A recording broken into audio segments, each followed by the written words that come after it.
Here we're going to graph the curve r equals 3 minus 2 times the cosine of 4 theta and then find the enclosed area. In order to graph this curve, we're actually going to consider it as y equals 3 minus 2 times the cosine of 4x. So we're going to look at this in the rectangular coordinate system and use the rectangular graph to understand how the polar graph is going to develop. And this is, of course, not the only way to understand this graph of this polar curve. We could use a theta r table, put in a bunch of values for theta. It would be quite a few values. And then we'd get an idea of what this looks like. One of the reasons that I'm promoting using rectangular coordinates is that our equation, while it looks close, does not fit exactly one of the common forms. If we had r is equal to 3 minus 2 times the cosine of theta, then that would be a limison. We'd use quadrantial angles. Things would be pretty straightforward. But with a 4 theta here as the argument, we don't have that luxury exactly. Graphing in the rectangular coordinate system, we recognize that we have a vertical shift that is up 3 units, an amplitude of 2, and a graph that is upside down because of the negative 2. And looking at the argument 4x, we can see that the period of this trig function is going to be 2 pi divided by 4, or pi over 2. So I'm making marks along the x-axis here at increments of pi over 2. So pi over 2, pi, 3 pi over 2, and 2 pi.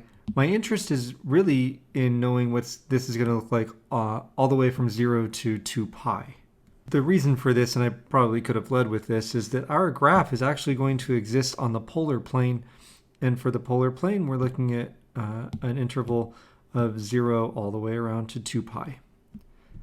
So the way I use this information that we see in the equation here, we have a vertical shift up 3 units. And so at the line where y is equal to 3, I'm just going to draw a horizontal dashed line, and that's going to be I'm thinking of it as the x-axis. I call it the baseline.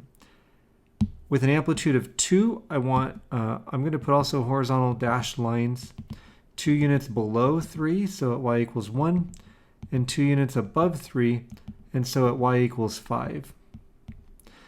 The cosine curve is going to be upside down, as we saw, because there's a negative 2 coefficient in front of cosine. So the cosine would normally start out at a maximum. In this case, it'll start out at a minimum. We start at a minimum. At the end of one cycle, we have another minimum. And remember, the cycle here is pi over 2. Halfway between the two minima, we have a maximum. And then halfway between a minimum and a maximum, we cross the baseline, which is kind of the new x-axis. And then we have this curve that goes from the minimum up to the maximum, back down to the minimum. That's going to repeat 4 times over the interval from 0 to 2 pi. Folks, that's another way to understand this coefficient in front of x in the argument. We have the cosine of 4x. That means we should be able to fit 4 cycles between 0 and 2 pi. And now we've completed the rest of the 4 cycles. So how does this translate to our polar grid? We can see that when theta is equal to 0, our radius is 1.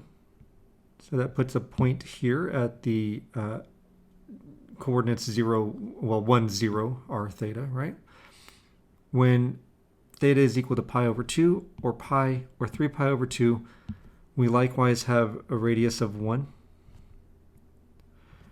And then if we go to where the maximal value is here, so we see we have a radius of 5. And at this point, it's probably worth mentioning here that I am now treating the equation as r equals 3 minus 2 cosine of 4 theta. So these angles here, while we had them as x when we graphed them in the xy coordinate system, I'm now using these angles in place of theta. And then these y values, I'm now using as our r. Viewed that way here, I see we have a radius of 5 at an angle that's halfway between 0 and pi over 2. And so that should be at pi over 4. So at pi over 4, we have a radius of 5.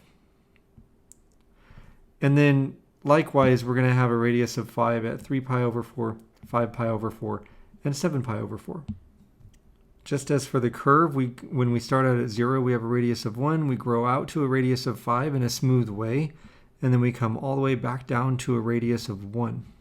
Before I draw that, though, we can see that we have a radius of 3 at the angle pi over 8, right, halfway between 0 and pi over 4. And folks, since here I have the ray theta equals pi over 4, and it's at 1, 2, 3, 4, 5, 6 radial lines off of the polar axis, that means that if that is at pi over 4, then at 3 radial lines, I have pi over 8. And we can see here at pi over 8, my radius should be 3.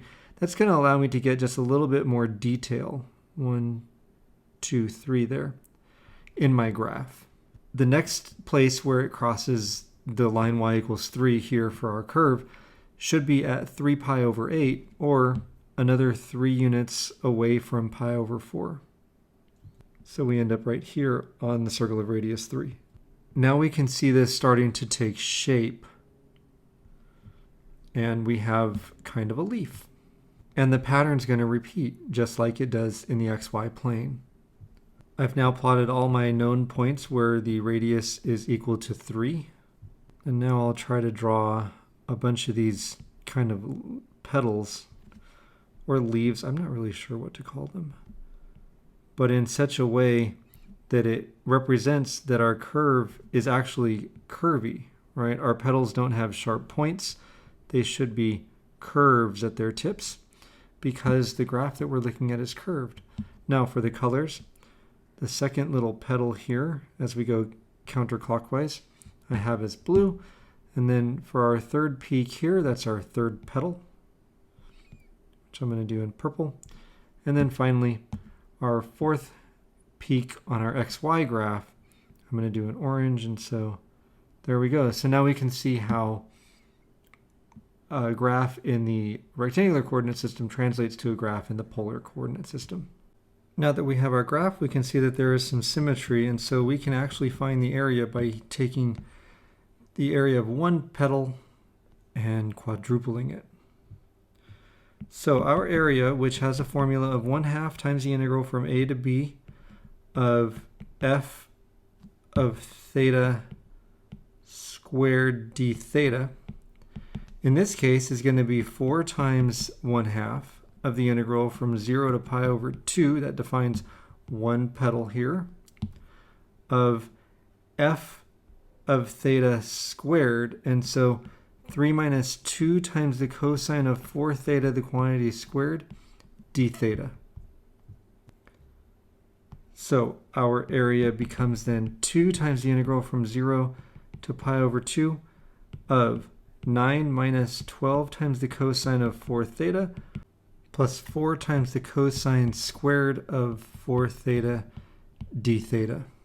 Applying a power-reducing formula and collecting like terms and then integrating gives us that the area is equal to 2 times the quantity of 11 theta minus 3 times the sine of 4 theta plus 1/4 times the sine of 8 theta, evaluated from 0 to 2. Putting either 0 or pi over 2 in place of theta for the sine expressions is going to give us 0. Our area then becomes simply 11 pi after the 2's divide out.